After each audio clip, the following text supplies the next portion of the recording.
दोस्तों, आज की यह कहानी जो मैं आपको सुनाने जा रहा हूं, ये कहानी बहुत ही ज्ञानवर्धक कहानी है। जो लोग इस कहानी को पूरे मन से और दिल से सुनते हैं, उसके घर में कभी भी कोई क्लेश उत्पन्न नहीं होगा। उसके घर में हमेशा सुख और शांति बनी रहेगी। उसके घर में माता लक्ष्मी का सदा आगमन रहेगा। आपने सुना होगा कि जिसके घर में रोज झगड़े होते हैं, रोज क्लेश होते हैं, उस घर में बरकत नहीं होती, उस घर में कभी माता लक्ष्मी का आगमन नहीं होता। और जिसके घर में सुख शांति होती है, उसके घर में सुख समृद्धि का आगमन होता है और माता लक्ष्मी का निवास उसके घर पर सदा बना रहता है। इस कहानी को सुनने के बाद हमें यह पता चल जाएगा कि हमें घर में लड़ाई झगड़ा क्यों नहीं करना चाहिए, और जिसके घर में लड़ाई झगड़े होते हैं वह उन लड़ाई झगड़ों को कैसे रोक सकता है। क्योंकि घर में सुख शांति का होना बहुत जरूरी है। क्योंकि जहां सुख शांति होती है वही माता लक्ष्मी निवास करती है। जहां क्लेश उत्पन्न होते हैं, लड़ाई झगड़े उत्पन्न होते हैं, वहां माता लक्ष्मी का वास नहीं होता, वहां दुख और दरिद्रता का निवास होता है। हो सके तो इस कहानी को पूरा सुने। यह कहानी आपके जीवन में बहुत सीख देगी। यह बहुत ही ज्ञानवर्धक कहानी है, इसे जरूर सुने। एक मोर और मोरनी की कहानी। इससे पहले कि आप हमारी कहानी में खो जाएं, चैनल को सब्सक्राइब करना ना भूले। चलिए कहानी शुरू करते हैं। एक जंगल में एक मोर और मोरनी रहते थे। मोर और मोरनी बहुत हंसी खुशी जंगल में रहते थे। एक दिन मोरनी मोर से कहती है, पिया जी, हमें यहां से चलना चाहिए, हमें वहां चलना चाहिए जहां हमारे समाज के लोग रहते हैं, काफी सारे मोर मोरनी रहते हैं, हमें वहां चलना चाहिए। मोर मोरनी से कहता है, प्रिय, अगर हम वहां चलेंगे तो रोज लड़ाई झगड़े होंगे। हम दोनों यहां जंगल में कितना सुकून से रहते हैं, वहां जाने की क्या जरूरत है। लेकिन मोरनी जिद करने लगती है तो मोर भी मान जाता है। मोरनी की जिद करने पर वह दोनों उड़कर एक नगर में आ जाते। उस नगर का राजा पशु पक्षियों की भाषा को अच्छी तरह से समझता था। उस राजा ने कराव शास्त्र की पढ़ाई की थी। कराव शास्त्र का मतलब यही होता है कि पशु पक्षियों की भाषा को समझ पाना। वह राजा सभी प्रकार के पशु पक्षियों की भाषा को समझ पाता था। हर जीव जंतु की आवाज को वह बखूबी समझता था कि वह क्या कह रहा है। दोनों मोर और मोरनी उसी नगर में आ जाते हैं। एक दिन की बात है। राजा अपनी रानी से कहता है कि हे रानी, मुझे बहुत तगड़ी भूख लगी है, आप मुझे भोजन खिला दीजिए। राजा की रानी 36 प्रकार के भोजन बनाकर के एक हाथ में पानी का लोटा और दूसरे हाथ में खाने की थाली लेकर राजा के पास पहुंचती है। रानी जैसे ही भोजन का थाली राजा के सामने रखती है तो एक चावल का टुकड़ा नीचे गिर जाता है। वहीं पर कुछ चींटियां घूम रही थीं। तभी एक चींटी चावल के टुकड़े लेकर वहां से जाने लगती है। राजा बैठा सब घटना को देख रहा था। उस चींटी के पास में तुरंत ही एक बड़ा चींटा आता है और वह चींटा उस चींटी से कहता है, हे प्रिय, यह चावल का टुकड़ा मुझे दे दीजिए और तुम वापस जाओ और उस राजा की थाली से दूसरा चावल का टुकड़ा लेकर आओ। उनकी बातों को राजा पूरी तरह से सुन रहा था, क्योंकि राजा हर जानवर, पशु और पंछी की भाषा को समझ सकता था। तो राजा वहीं बैठा रहा करता था। जब चींटा चींटी से यह बात कह रहा है कि नहीं, मैं नहीं जाऊंगी, अगर यह बात राजा को पता चल जाएगी तो राजा मुझे मार देगा। फिर चींटा चींटी से कहता है कि तुम जाओ, राजा को नहीं पता चलेगा। चींटी फिर जाने की कोशिश तो करती है, लेकिन फिर आधे रास्ते से वापस चली आती है और चींटा से कहती है, नहीं, मैं नहीं जाऊंगी, हो सकता है राजा को पता चल जाए और राजा मुझे मार देगा। राजा उन दोनों को देख रहा था। चींटा को इस बात का भनक हो जाता है कि राजा हमारी बात को समझ रहा है। चींटा फिर चींटी से कहता है, देखो, लगता है राजा हमारी बात को समझ रहा है। राजा ने हमारी बातों को सुन लिया है, इसीलिए वह हमें ही देख रहा है। चींटा चींटी से कहता है, अगर राजा ने हमारी बातों को सुन लिया है और राजा किसी और को बताया तो इस समय पत्थर का बन जाएगा। राजा चींटा और चींटी की बात को बखूबी सुन लेता है और समझ लेता है। राजा इस बात को सुनकर हंसने लगता है।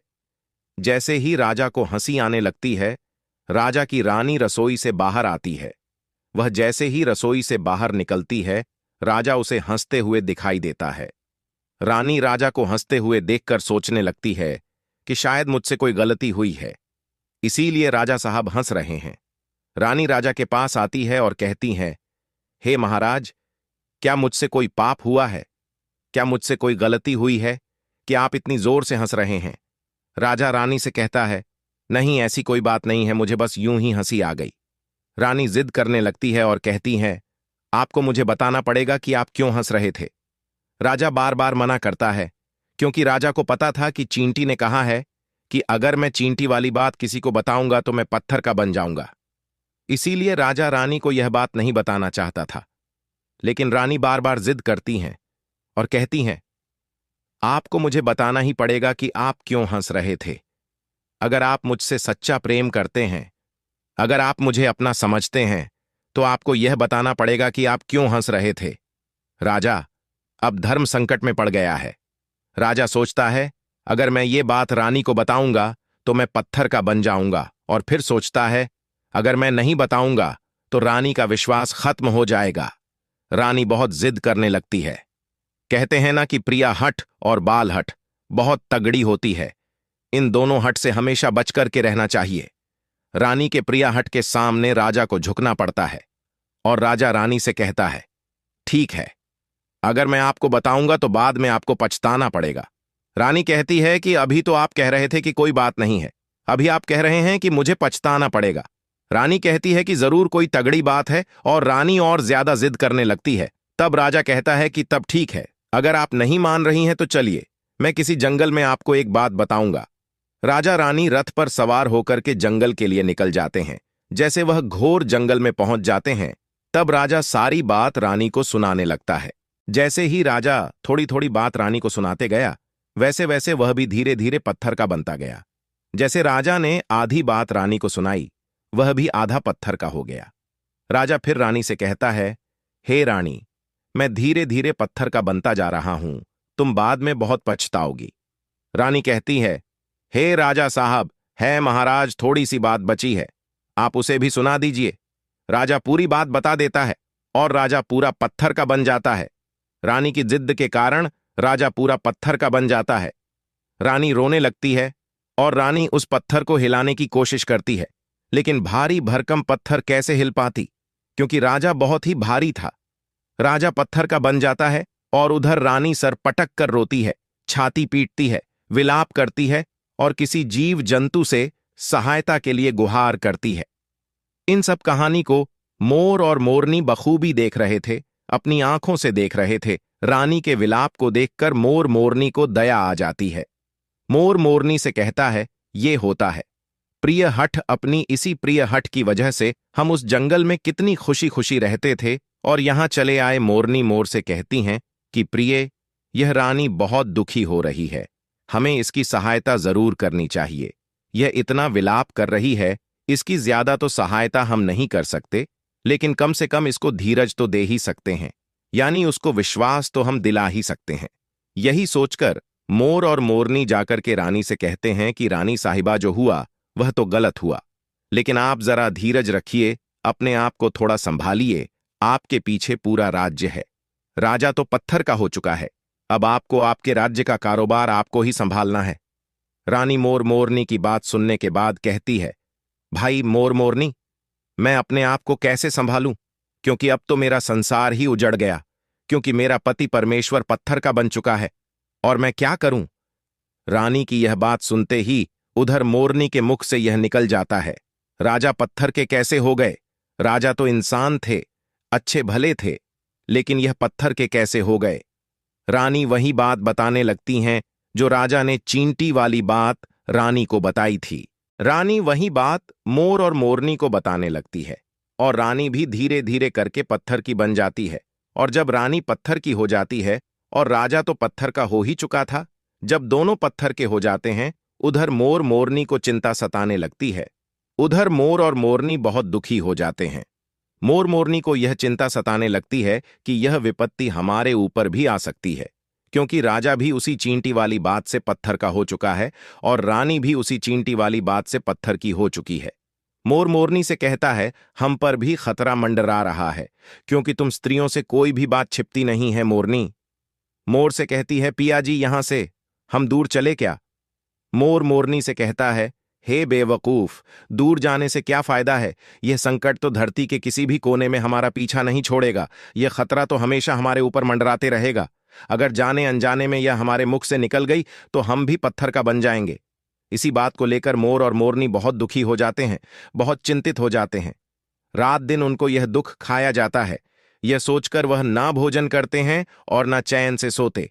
बस रात दिन उनको यही दुख सताती है, यही टेंशन रहती है कि यह बात उनके मुख से निकल ना जाए। यदि हमारे मुख से यह बात भूल कर भी निकल गई तो दोनों पति पत्नी पत्थर के बन जाएंगे। यही सोचकर मोर ने दिमाग लगाया कि यदि मैं सारी चींटियों को खत्म कर दूं तो यह सब खत्म हो सकता है, क्योंकि यह करा धरा तो चींटियों का है। मोर मोरनी से कहता है, प्रिय, अगर हम सृष्टि के सारी चींटियों को खत्म कर दें तो चींटियों का संकट समाप्त हो जाएगा। और मोर मोरनी इस बात से राजी हो जाते हैं और सभी चींटियों को मारकर खाना शुरू कर देते हैं। मोर और मोरनी का इतना आतंक हो गया था कि सभी चींटियां डर के मारे और बिल खोदकर के धरती के अंदर जाकर छिप गई।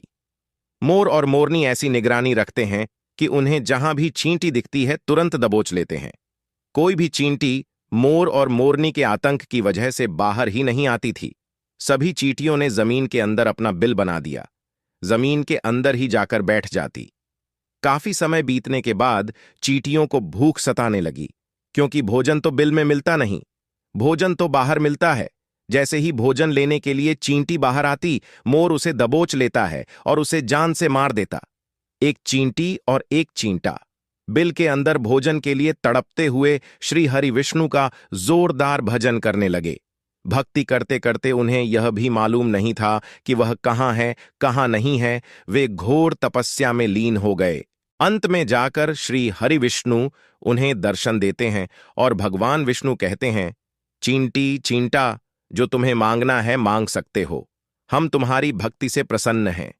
क्योंकि चींटा और चींटी ने निरंतर भक्ति की थी, ना ही कोई जल ग्रहण किया, ना ही अन्न।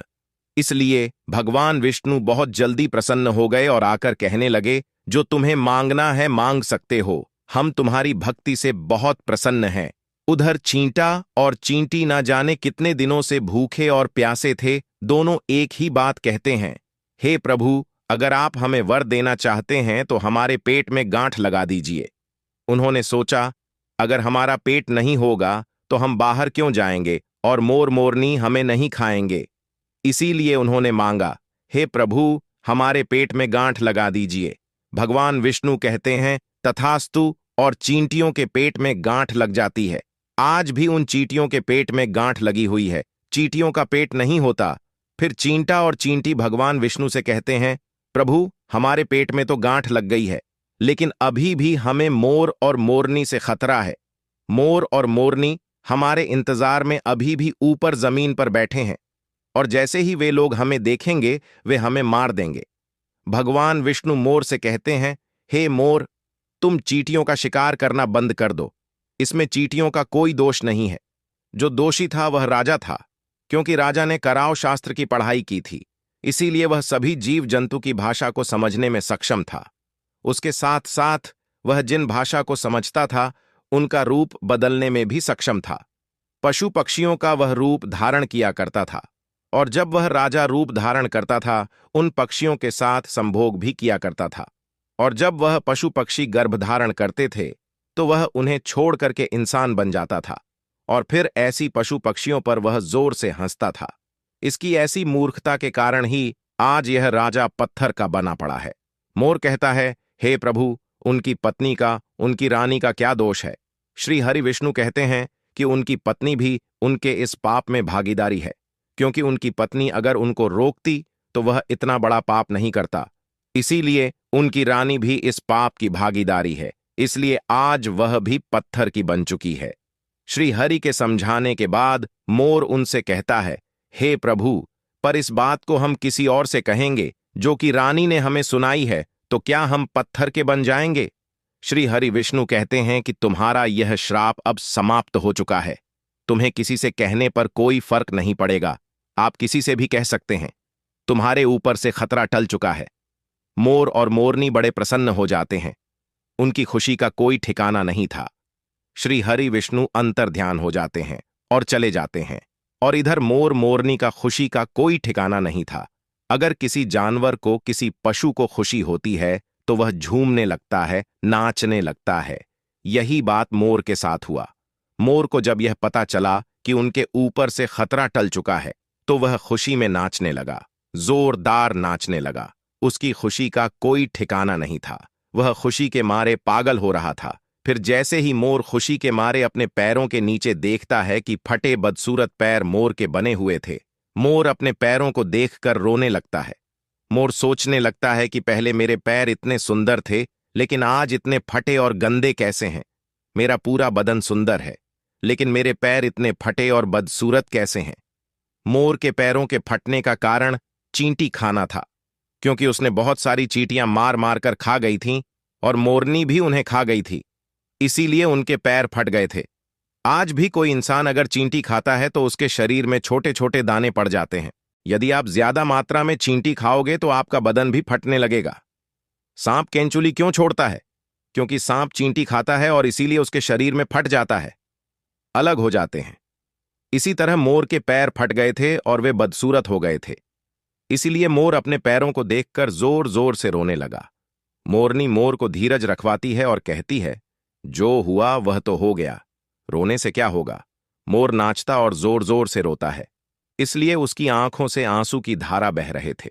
मोरनी मोर को धीरज रखवाती है और उसके आंसुओं को नीचे गिरने से रोकती, लेकिन रोक नहीं पाती। मोरनी के हाथ तो है नहीं, लेकिन अपनी चोंच से एक एक आंसू को उठाती और अपने मुख में रखने की कोशिश करती, लेकिन कितना अपने मुख में रखती, सीधे मोरनी के पेट में चले जाते। इस तरीके से हर बार मोरनी मोर के आंसुओं को रोकती और मोर नाचता खूब जोर जोर से रोता। मोर के आंसुओं को देखकर और मोरनी के प्यार को देखकर भगवान श्री हरि फिर से दर्शन देते हैं और मोरनी को आशीर्वाद देते हैं और कहते हैं कि तुम्हारा प्रेम ऐसे ही सदा बने रहे। इस आशीर्वाद के वजह से, अब इसे आशीर्वाद समझिए या श्राप, इसकी वजह से मोर कभी संभोग नहीं कर पाता, क्योंकि मोर जब नाचता है तो उसकी आंखों से आंसू गिरते हैं और उन आंसुओं को मोरनी चुगती है और उसी आंसुओं के कारण मोरनी गर्भवती हो जाती है। भगवान श्री हरि मोर और मोरनी को आशीर्वाद देते हैं और कहते हैं कि तुम्हारी भक्ति धन्य है और तुम धन्य हो। एक समय ऐसा भी आएगा कि तुम्हारे पंख को मुकुट बनाकर धारण करेंगे। इसीलिए कहते हैं श्री कृष्ण के रूप में श्री हरि धरती पर आते हैं तो वह मोर का पंख अपने मुकुट में धारण करते हैं। दोस्तों, आज के लिए बस इतना ही। दोस्तों, कहानी पसंद आई हो तो कमेंट बॉक्स में लिखें। जय श्री कृष्ण। आप सभी का धन्यवाद।